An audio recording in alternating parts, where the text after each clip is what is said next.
Today we're going to be talking about the CIA. I haven't given my crazy conspiracy rant on him yet. But this one has been documented by government accounts, several journalists, people who were there and affected by it, as well as the people who organized it themselves. So pretty straightforward. We are going to go ahead and get into it, but as always, thank you for watching. I have legitimately lost sleep over this research.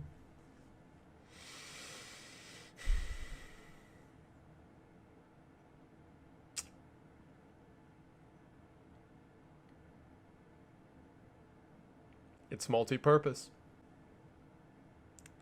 The working man's subgun.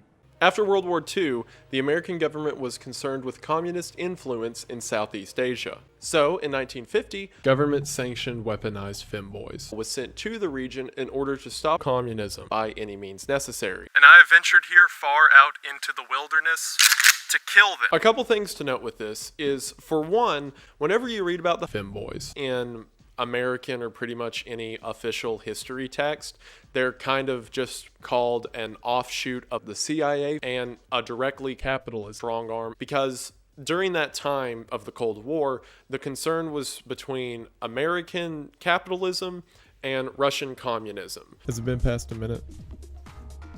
It's probably been past a minute. The CIA killed John F. Kennedy. Whoa, hold on. It wasn't that serious. One debt to society later. I just noticed a bottle of water is $13. Oh my gosh, that is price gouging. He just started pulling handfuls of macaroni out of his pockets. So, just middle of a conversation, holding eye contact. The Pentagon sent one of their best men to Southeast Asia, Lieutenant Colonel Edward Lansdale. Now, if you're weird like I am and into crazy Cold War psyop stuff, Lansdale is a very familiar name. He wrote the book for what would become the majority of psyop tactics from Vietnam forward. He's also very instrumental in a lot of special forces training and tactics and adventures that they would go on later. And he was actually one of the founding members of the CIA. And LaVeyan Satanism, if it feels good, do it. Before World War II, when he would join the military, Lansdale was an advertising executive in San Francisco. From that job, he developed knowledge as to how people's minds work and how to convince them of what you want them to think. So whenever he joined the military during World War II, he was sent to the Operation of Strategic Services, or the OSS, which after the war, the members of it created the Central Intelligence Agency, or the CIA. However, this is where the problems begin. As an expert in psychological warfare, Lansdale said that the best way to convince a people of what you want them to think is by using their own truths and ideas against them. How can we get these kids into bombing the Philippines? And some dude in a suit's like, I got an idea. So after analyzing the situation and speaking with other leaders, Lansdale determined that the majority of people were very superstitious and had a lot of religious beliefs tied to local tradition. So he decided that a femboy vampire attack is how he's going to get them. Get wrecked. Click. This is my life now. And while we're talking about the spooky season, let's talk about the scariest thing of all. Sabotage condoms. Whenever a father tells their son to not do something because it's stupid, it just makes the kid do it more. Come on, guys, really? The first of these operations went as follows.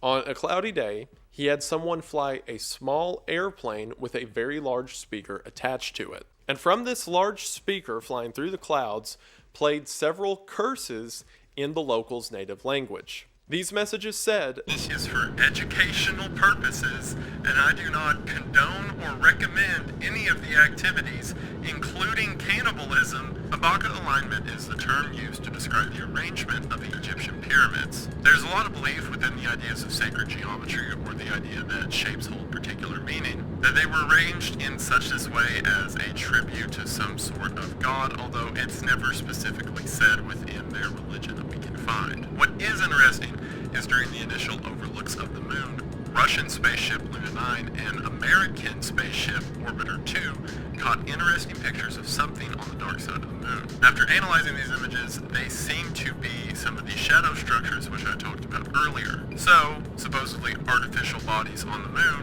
and they were arranged in the perfect shape of the pyramids in Egypt, following the Abaca alignment. So did something from the moon come to Egypt and have them build the pyramids like their thing on the moon? Or did something from the moon see the pyramids and then build them to match? I personally like the second one because the ideas of aliens seeing our pyramids and structures we built and then trying to do them themselves is kind of cute. Grain situation is another apocalypse theory. The idea being that across the world we've created all of these modified crops in order to feed people on a mass scale. I hate that I have to say that, but I also need money. And it seems that this worked, as in the following weeks, several groups of communists turned themselves into the authorities because they were starving. Essentially, a group of teenagers get lost while on a trip in the Philippines and are attacked by a murder family. Discretion advised when searching that. He's also very instrumental in a lot of state-sanctioned kith.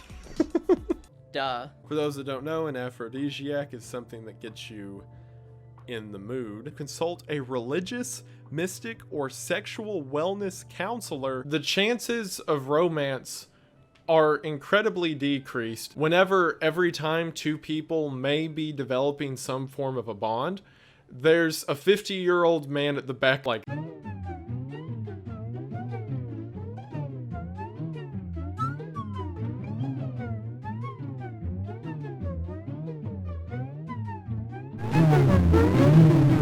glasses, and the old man goes, Yes. "Where'd you get them?" And the old man goes, I don't know, I found him.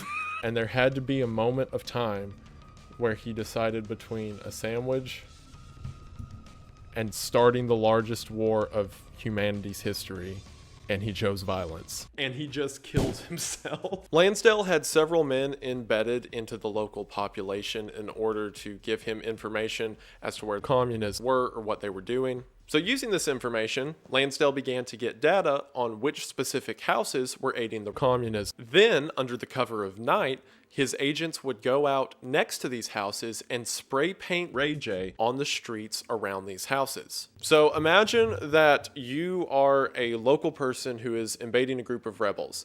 And while you're supportive to their cause, you also have yourself and your family to look out for. And then one day you go to bed, and when you wake up, there are Ray J's painted all around your house. Would probably make you think twice about helping communists. So because of this, collaborators became more few and far between, and the communists had to more so rely on their own resources. And while everyone likes to remember the flying plane threatening curses at people and the giant Ray J's, and obviously the Femboy vampire attack, there were a lot of other psychological operations that had the same, if not greater, effect. For example, Lansdale began a radio show that people in the mountains for the first time could hear directly from their leaders how they're trying to rebuild the country. After Lansdale's failure with this and things like the Bay of Pigs operation, he was officially fired from his position as head over CIA psychological warfare by the Kennedy administration, more specifically McNamara. However, he still maintained several ties to the CIA after this, and according to many theorists, was a part of the Kennedy assassination. Or if he wasn't directly one of the collaborators, at least knew about it. He also played bongos. War is a horrible, brutal tragedy. So now that I said that, I can make fun of it. Oh, you won't shoot me. I certainly will if you make me. We're going to kill you. And remember, kids, the next time that somebody tells you the government wouldn't do that. Oh, yes, they would. Because if pretending to be femboys, vampires is something they're just willing to throw out there, think about the stuff they're not willing to tell us. I'm sure killing a president's like a normal Tuesday. And while I'll probably do longer videos in the future where I compile a lot of them, I read about this story and there was no way I couldn't talk about it immediately right now with no hesitation. So hopefully if you're still watching, you think it's at least half as cool as I know it is. And if you do, that's really cool. And I'm really glad you're here and you're really cool. And I just want to say thank you for watching. I hope that you enjoyed and I will see you in the next one. Bye. I hope that you all can appreciate real art when you see it.